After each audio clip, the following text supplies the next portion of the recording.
नमस्कार, IDTV इंद्रधनुष में आपका स्वागत है। मैं हूं आपके साथ अंजलि। आज मैं आपके लिए लेकर आई हूं एक नया कार्यक्रम, झारखंड के भूले बिसरे लीडर। इस सेगमेंट में हम आपको झारखंड के उन नेताओं के बारे में बताएंगे जो एक समय अर्श पर थे, जिन्होंने झारखंड अलग राज्य के आंदोलन में अपनी भूमिका निभाई या एक जमाने में वे झारखंड की राजनीति के केंद्र में थे। इन नेताओं के इशारे पर एक जमाने में झारखंड की राजनीति की दिशा तक तय होती रही। इनमें से कई नेता हमारे बीच नहीं हैं, कुछ हैं जो अब सक्रिय नहीं हैं या हाशिए पर हैं।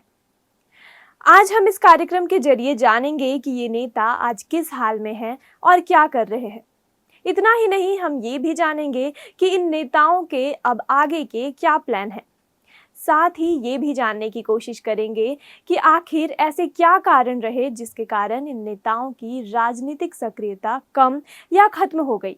इस कड़ी की शुरुआत हम करने जा रहे हैं झारखंड राज्य के पहले विधानसभा अध्यक्ष इंदर सिंह नामधारी के साथ। 15 नवंबर 2000 को जब झारखंड अलग राज्य का गठन हुआ, तब बीजेपी की सरकार बनी और बाबूलाल मरांडी राज्य के पहले मुख्यमंत्री बने थे।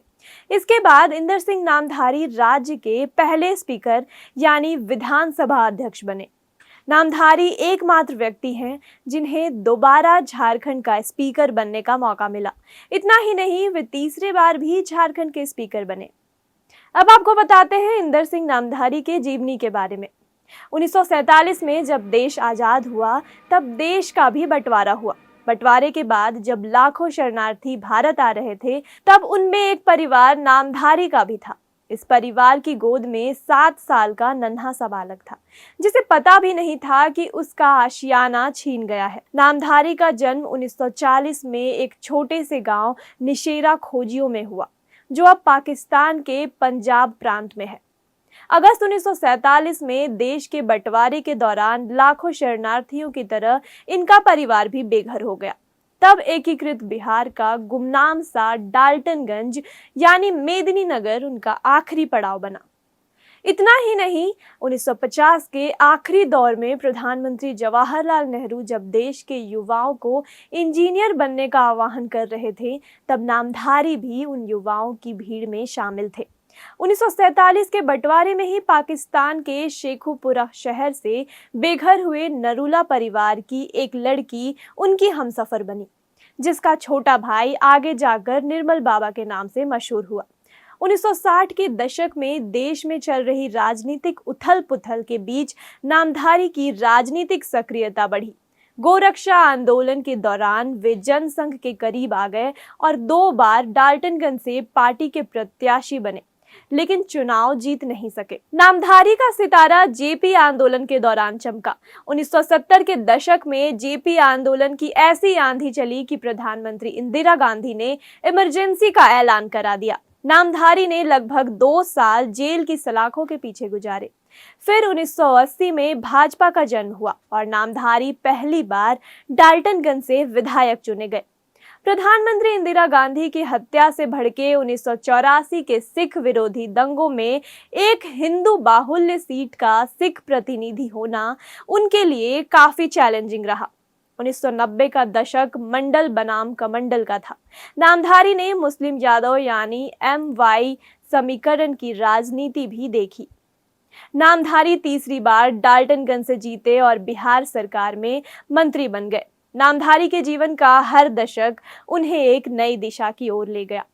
2000 में झारखंड का निर्माण हुआ, जिसको बनाने की मांग पहली बार उन्होंने ही आगरा में 1988 में भाजपा की राष्ट्रीय कार्यकारिणी में रखी थी। झारखंड अलग राज्य गठन के बाद सत्ता के केंद्र में रहे और स्पीकर बने।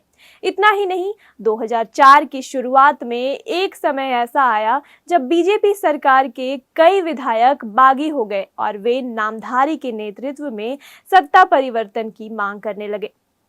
फिर हालात ऐसे बने, नामधारी मुख्यमंत्री तो नहीं बने, लेकिन बाबूलाल की सत्ता चली गई और अर्जुन मुंडा नए मुख्यमंत्री बने। उनकी सरकार में भी नामधारी ही स्पीकर रहे। 2005 में जब अर्जुन मुंडा दोबारा मुख्यमंत्री बने, तब भी नामधारी स्पीकर बने। फिर जोड़ तोड़ की राजनीति हुई और अर्जुन मुंडा की सरकार गिर गई। तब के यूपीए अलायंस की सरकार बनी और निर्दलीय विधायक मधु कोड़ा मुख्यमंत्री बने। इसके बाद 2009 का लोकसभा चुनाव नामधारी लड़ना चाहते थे, पर उन्हें टिकट नहीं मिला। तब उन्होंने निर्दलीय चुनाव लड़ा और जीतकर दिल्ली पहुंच गए। नामधारी झारखंड की चुनावी राजनीति की धुरी हुआ करते थे। उनके ओजपूर्ण तथ्यात्मक भाषण उन्हें हमेशा दूसरों से अलग करते थे। किसी भी सभा में वे अपने भाषणों से लोगों को मोह लेते थे। 2014 के विधानसभा चुनाव में उनके पुत्र दिलीप सिंह नामधारी ने अपनी किस्मत आजमाई। वे डाल्टनगंज विधानसभा क्षेत्र से चुनाव लड़े थे। बेटे को मिला हार के बाद ही नामधारी धीरे धीरे सक्रिय राजनीति से दूर होते चले गए। फिर 2019 के विधानसभा चुनाव में वे पूरी तरह गायब हो गए। अब वह अध्ययन और लेखन में व्यस्त है। 2 साल पहले उनकी एक पुस्तक भी प्रकाशित हुई।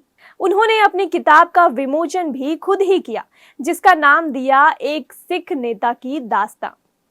इस किताब में निर्मल बाबा की भविष्यवाणी और 3 दिसंबर 2011 को हुए नक्सली हमले का जिक्र किया गया है। अपनी पुस्तक में उन्होंने लिखा था कि साले निर्मल बाबा ने उन्हें पहले ही चेतावनी दी थी कि जीजाजी पर हमला होने वाला है, उन्हें बुलेट प्रूफ गाड़ी में चलना चाहिए। लेकिन नामधारी जी ने इस पर कुछ खास ध्यान नहीं दिया और उसके ठीक 1 महीने बाद 3 दिसंबर 2011 को वे लातेहार में सेंट जेवियर्स कॉलेज शाखा का उद्घाटन कर वापस लौट रहे थे। तब बेतला नेशनल पार्क से पहले उन पर जानलेवा हमला हुआ। इसके तुरंत बाद उन्हें तत्कालीन प्रधानमंत्री मनमोहन सिंह का फोन आया। उन्होंने उनकी खैरियत पूछी। इंदर सिंह नामधारी लिखते हैं कि घटना के बाद वो सिहर उठे थे और मानसिक तनाव के दौर से गुजर रहे थे। इसके बाद से ही उन्होंने निकलना कम कर दिया। नामधारी 2011 की इस घटना पर लिखते हैं कि विज्ञान के विद्यार्थी होने के बावजूद अलौकिक शक्तियों पर सोचने पर मजबूर हो गए थे। इसके बाद से ही उनका ज्यादा समय धर्म और अध्यात्म में गुजरने लगा है। आज राजनीति से दूर वे अपनी कविताओं के शब्दों से खेलने में ज्यादा व्यस्त हैं। एक जमाना था जब सदन में नामधारी जी की चुटीली शायरी के बिना पक्ष और विपक्ष के दोनों के ही विधायक खाली महसूस करते थे। नामधारी जी जब तक सदन में रहे, हमेशा सदन की जान रहे।